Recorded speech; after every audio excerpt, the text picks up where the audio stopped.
Hey, everybody. On today's Locked On Bama, Jimmy Stein will be back with me. We're going to keep going down his roster countdown as we're getting ever so close to the beginning of spring practice. And that's what we're going to focus on today. So stay with us. Thanks for making us your first listen.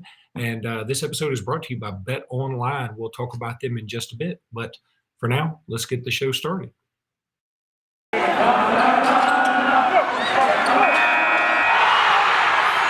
You are Locked On Bama, your daily podcast on the Alabama Crimson Tide. Part of the Locked On Podcast Network, your team every day.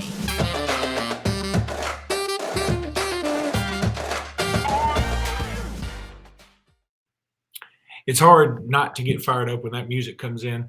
Hey, everybody, welcome back into Locked On Bama. Luke Robinson, that's me. Jimmy Stein, that's him. Jimmy, how are you today?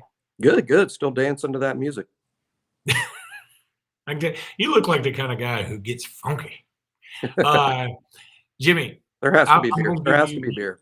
All right, literally, you never listen to me when I say this. You have 30 seconds to give your input on Calvin Ridley and the gambling suspension. I just did a podcast with Aaron Freeman of Locked On Falcons, which I went ahead and put out there. It's really supposed to be out there for Wednesday, but it was so topical, I went ahead and put it out there. So this episode will actually be for Thursday that we're cutting a little bit early. But I thought that Aaron Freeman would have some good insight with Locked On Falcons. He did. I implore everybody, if you hadn't heard it, go back and listen.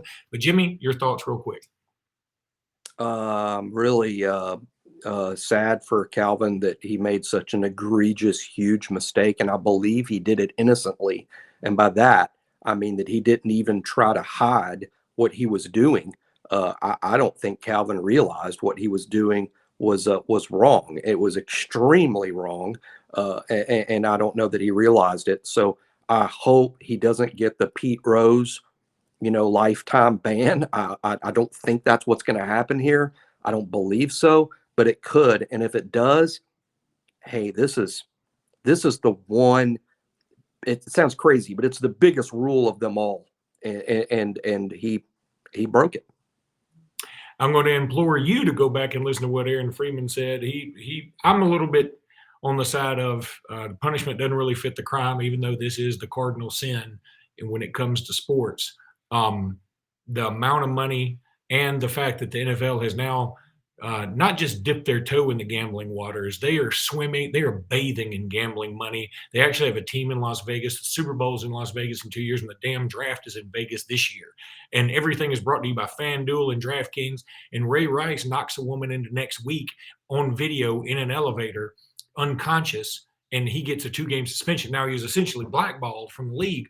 But I just feel like it's a little bit out of control and pretty hypocritical. And I feel like they are making him the poster child for this, when really, if they were just to say, you know what, Calvin, here's the deal. You're going to sit 3 games. You're not going to get paid for those games. And that's going to cost you a lot more than what you gambled on those stupid parlays. By the way, quit betting on parlays, Calvin. And then the next guy that does this, we want to make this the warning shot. The next guy that does this, it's a year. I could live with that. I think that's fair. But doing this now is, especially with the way the NFL's been about everything, is so overreaching to me. And I just don't get it. But, I also hate it because Calvin Ridley took a break for mental health purposes. And this is going to give that a stigma of, mental health. And as a guy who, I've said it on this podcast before, I take antidepressants. I have no problem saying that. I'm not super proud of it, but it's something that I've had to do. And, these things are real, and they can really get you down, and it can really affect you. And especially with the way everything's been with COVID, the pandemic, everything going on in the world today. Things can get you down, and the pressure can get to you. So anyway, having said all that, Jimmy, we want to get back to your roster countdown. Sweet. And this is going to be fun for both you and for me, because you don't have your countdown in front of you. So you're just having to go based on I guess I do. I do have it in this notebook that I haven't bothered to open. It's in this notebook. Okay. Well, let's start with number 38, Kendrick Blackshire, who I assume is a stunt double for Godzilla. I've never seen a human being this big, this intimidating. He is scary huge. The problem I think we all have with Kendrick Blackshire is, other than just putting him at midfield, why aren't he at midfield for every coin toss? They just,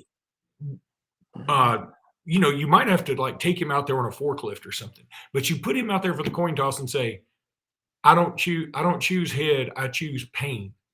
So, I don't choose heads or tails, I choose pain. But anyway, what are your thoughts on him? Well, good player, played on special teams as a true freshman. It's not easy to do because a lot of freshmen tried that, and Kendrick kind of won the spot. I think he's a future starter. I think right now the competition's a little too tough in terms of getting into the lineup. We don't normally rotate at that position. The starters play, and then the backups come in garbage time. So I think Kendrick will be a second-team player this fall. I think Henry To'o will, of course, return as the Mike linebacker. And the weak side linebacker starting spot is either going to go to veteran Jalen Moody, who's a senior, who's been there 4 years, or a superstar young player, Deontay Lawson. A lot of the fans haven't seen much of Deontay yet, but he's one of the guys on the team that hasn't really played a lot, that we're already, it's already a good wager to bet that Deontay Lawson is going to be a superstar player at Alabama, not just good. So Moody or Lawson will be the other spot. That means Blackshire is going to be a second-team player. And that's fine because Alabama's going to lose Moody to graduation. They're going to lose To'o to graduation in the NFL. So Blackshire has a great chance to be a starter in 2023. I hope he takes this fall very seriously because it's going to kind of be a launching point for him for next season. Jimmy, when we come back, I want to talk about these next two rankings, which are mind-boggling, baffling, insane, even. Perfect. For now, just so that people can get ready for this craziness that's coming, let's also talk about March Madness. When you talk about March Madness, you want to go to Stat Hero. Stat Hero's single game pick'ems pits the star players against each other in an amazing hybrid between fantasy and sports gambling. Take control back from those handicappers that always seem to have the advantage. Start focusing on the players you know best with a gameplay that doesn't rely on big spreads or long odds or funky props. Stat Hero gives you the advantage, resulting in their games winning 4 times more often. Why is that? Because Stat Hero eliminates the mystery about who or what you're up against. I mean, Stat Hero is just awesome. This is what daily fantasy was meant to be, y'all. The simple, sleek gameplay will have you playing in minutes. Sign in for free right now at stathero.com/lockedon. Use promo code LOCKEDON for a 100% deposit match. That's stathero.com/lockedon. Use promo code LOCKEDON for a 100% match. Again, stathero.com/lockedon, promo code LOCKEDON. Terms and conditions might apply. And I bet they do, but it doesn't matter. You're going to love it. Now, Jimmy, sometimes I like to brag that I'm friends with you, internet legend. Don't ever do that. Great American, world-renowned traveler. You always do this before you're about to disagree. This may be the most questionable ranking you have ever put together of anything. Oh, did I accidentally slip Bryce in there at number 34? No, somehow you put Jennings Hester at number 37. No, or is it Hennings Jester? We always got that mixed up. No, number 37, you have Christian Leary, which, okay, not terrible ranking there. I think it's a little low for him, but okay. So you think it should be higher? Excuse me. Well, I can live with 37 for Christian Leary, except when I see who number 36 is, which is Ajay Hall. Yeah. I like Ajay Hall. Yeah. But Ajay Hall was a headache for most of the year. Right. In the national championship game, he finally got his opportunity, and he did okay, especially for a freshman. I'm not complaining about his performance. I'm complaining about the performance based on the supposed complaining he was doing throughout the year about not playing enough. So my point is, how in Nick Saban's universe do you have Christian Leary below Ajay Hall? Explain thyself. Okay. Well, first of all, 36 and 37. I mean, they're obviously nip and tuck there at 36 and 37. It's not like I had one at 7 and the other one at 54. I mean, they're right there next to each other. This is what I'd be willing to wager, actually. First of all, Christian Leary was moved to running back. this past year. Obviously, he's going to be back at wide receiver this fall. And this is a projection of, who's the best player on the team right now. I think today, Jai Hall is a better wide receiver than Christian Leary, and that will be reflected in playing time. I think Jai will play more at wide receiver than Christian Leary, maybe not by a lot. That's why they're so close in these rankings. There'll also be a post-spring ranking. Our minds can change after what happens in spring practice. But no, I think Jai would be slightly ahead of Leary in the pecking order at wide receiver. And we can, if you like, we don't do this enough, but I think people will be entertained if we wagered like $1 right now. Write this down. They're wagering let's wager a ruble. What's a ruble now? About half a cent? Oh God! If it's half a cent, I mean, you're at the wrong market. They don't even have a stock market anymore. They just took that thing down. Let's wager 1,000 Russian rubles, which is like $1. I'll bet $1 today that Jai catches more balls than Leary this fall. Okay, I'm down. I'm down with that. Okay, cool. Yeah, that'll be fun. And this will be the reason people will listen to the podcast all year, because we have $1 riding on a receptions bet in the fall. What's going in my favor here is because you're a guy who I'm pulling for. I kind of hope you're right. Yeah. I hope either one of us is right. It doesn't matter. But my guy is less likely to be suspended than your guy. True? Or I'll tell you what, to be totally honest, I think Hall or Leary could hit the portal after spring practice, and the bet would still stand. I think the bet should still stand. If like, let's say Leary hits the portal and Hall stays, obviously I'm going to win that $1. If it's vice versa, then I'll go ahead and pay the $1 in May if Hall leaves and Leary stays. But no, I think this is an interesting bet. I think with the wide receiver breakdown, most of the receivers, by the way, are ranked higher than this. There's a couple just ahead, and spoiler alert, Jermaine Burton's probably going to be in the top 10 or 12. These guys aren't first team receivers to me. I don't think either one will be first team, but I believe Hall is more likely to be part of the first team rotation than Leary. That's what I believe. But by the way, this all sounds like I'm not high on Christian Leary. I like Leary. I do. I think Leary's a good player. And I think there's a chance that a receiver or two could leave Alabama after the spring, go somewhere else, and prove to be good players. And I would consider Leary and Hall part of that group. No. That's what makes it sort of like our category in the recruiting superlatives about, who's most likely to hit the transfer portal. It's, when you rank these guys, if you rank somebody number 50, you're like, oh my God, you think he sucks? No, I mean, it's just, he's number 50 based on the fact that, Alabama's got a ton of good dudes. I mean, number 50 in the greatest program of all time. Yeah, that's all it is.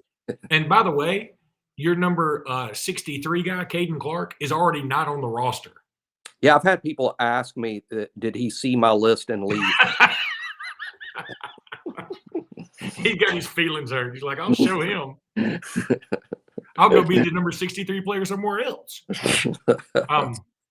All right, Jimmy, when we come back, we're going to finish this up. It's a lot of fun to do this, so I like this. This is a great idea you've got.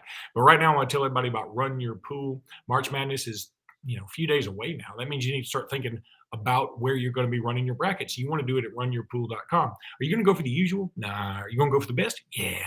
We've done our homework here at Locked On, and we're running brackets with runyourpool.com. Along with standard brackets, they have all kind of other brackets and fun stuff and all this kind of information you don't get at ESPN or CBS. Go to runyourpool.com /locked on for a chance to win a cash prize. Runyourpool.com /locked on. And if you want to play against us, that's where you'll go. Join us at runyourpool.com /locked on. And while you're there, create your own pool for your friends and family. Enter Pure Madness at checkout for $10 off that custom pool. All rules and details will be available right there for you to get your bad self involved in runyourpool.com. Also, football might be over this season, but basketball, as you well know, is in full steam for both pro and college hoops. From all the latest odds, totals, player performance props, where the next fired coach is going to land, BetOnline.net is number one spot for all your sports betting needs.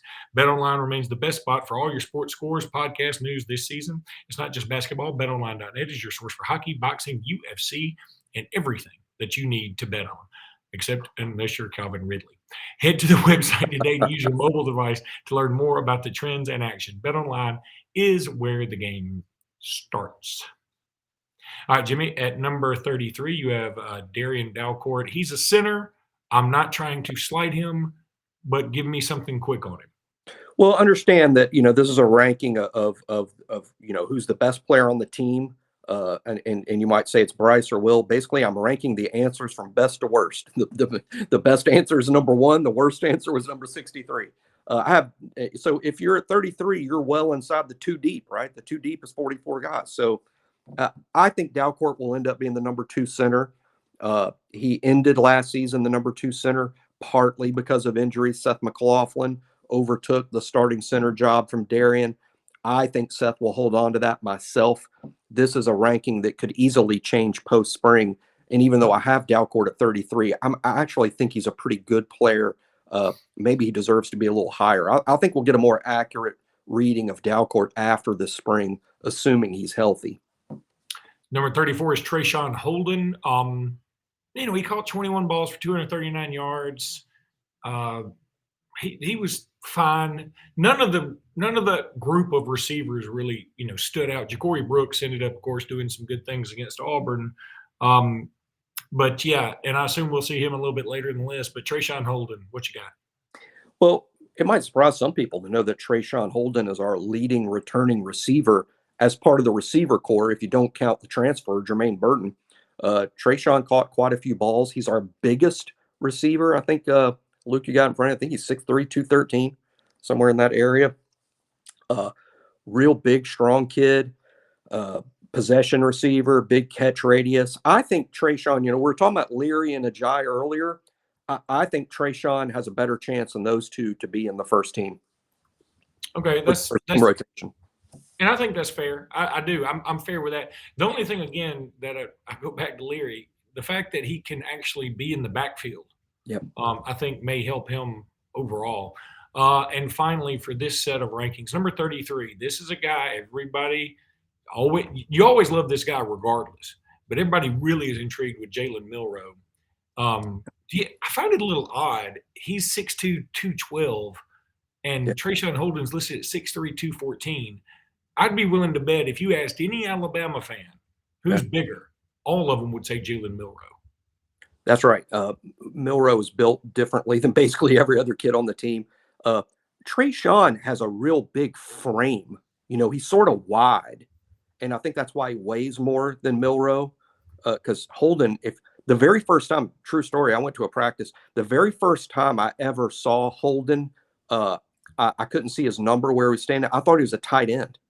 I mean, I thought, why is a tight end standing in that part of the field? And he's a wide receiver. He just has such a wide frame. Milroe is built a little more compactly, but he is solid rock. I mean, Milroe is just ripped. I think pound for pound, he might be the strongest guy on the team. I think at his weight, he's the fastest guy on the team. I mean, it's impressive that, Aaron Anderson can run a 4.38, but he weighs 188 pounds. Milroe runs a 4.38 at 212, but regardless of that, Milroe plays quarterback. He doesn't play linebacker, running back, and people aren't knocked out by his passing yet. It is something that's in development. I'll just insist what I've insisted from the start. I think Milroe, even though he's not playing, is ahead of Jalen Hurts as a passer at the same stage. In other words, this is Milroe's second spring. I think Milroe might be a better passer in his second spring than Jalen Hurts was in his second spring. And just like Jalen got better and better and better and better, and now he's an NFL starting quarterback, I think Milroe is going to follow a very similar path as a passer. I hated ranking him this low. I actually think he should be higher. But the fact of the matter is, how much will we see Milroe? Probably very little. We're not going to rotate at quarterback. Milroe will come in at garbage time with the other backups after Bryce has already secured the game. So I rated Milroe the 33rd best player on the team. I actually think he's truly a little higher. I just couldn't rank him higher because we won't see a whole lot of him this fall. All right, buddy. That'll do it for this episode. We will do some more ranking stuff, talk a little bit about Alabama and the SEC tournament. Hopefully, we're still talking about them in the SEC tournament come Friday. And until then, roll tide, everybody. Roll Tide.